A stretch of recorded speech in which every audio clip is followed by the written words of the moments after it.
कछुआ और दो बगले। एक गांव में एक तालाब था। इस तालाब में दो बगले और एक कछुआ रहा करते थे। एक साल मुनासिब बारिश नहीं होने के सबब तालाब का पानी सूख गया, जिसे महसूस कर दो बगले आसमान में उड़ने लगे और कुछ दूर बाद उन्हें एक तालाब नजर आया जिसमें बहुत सारा पानी था और इस तालाब में मेंढक और केकड़े कसीर तादाद में होने का अंदाज़ा बगलों को हो गया।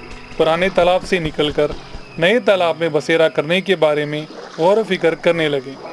बगलों की बातें पास खड़ा कछुआ सुन रहा था। वो कुछ वक्त ज़ाय किए बगैर उनके पास चला आया और कहने लगा, दोस्तों, मुझे भी अपने साथ ले चलो, मैं यहाँ तन्हा नहीं रह पाऊंगा। इस तरह वो उनसे गुजारिश करने लगा। बगले उस पर रहम करते हुए कछुए को अपने साथ ले जाने के लिए रजामंद हो गए, लेकिन उन्हें समझ नहीं आ रहा था कि वो कछुए को किस तरह ले जाएं।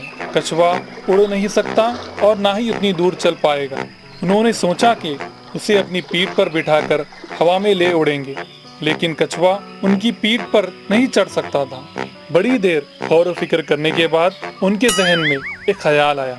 कछुआ एक लकड़ी अपने मुंह में पकड़ ले तो बगले उसे अपनी चोंच में पकड़कर नए तालाब तक पहुंच सकते हैं। बगलों की बातें सुनकर कछुए ने राहत की सांस ली।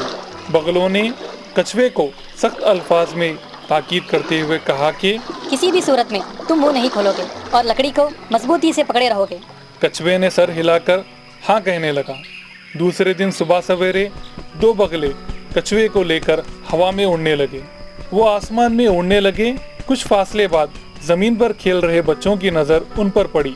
बच्चे कछुए और बगलों को हैरत से देखकर उन्हें मारने के लिए पत्थर तलाश करने लगे। कछुए की नज़र उन पर पड़ी।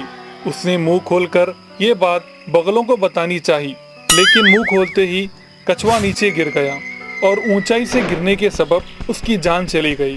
सबक, इसीलिए आने वाली मुसीबत का पहले से अंदाज़ा करना चाहिए और उसका मुनासिब हल निकालना चाहिए।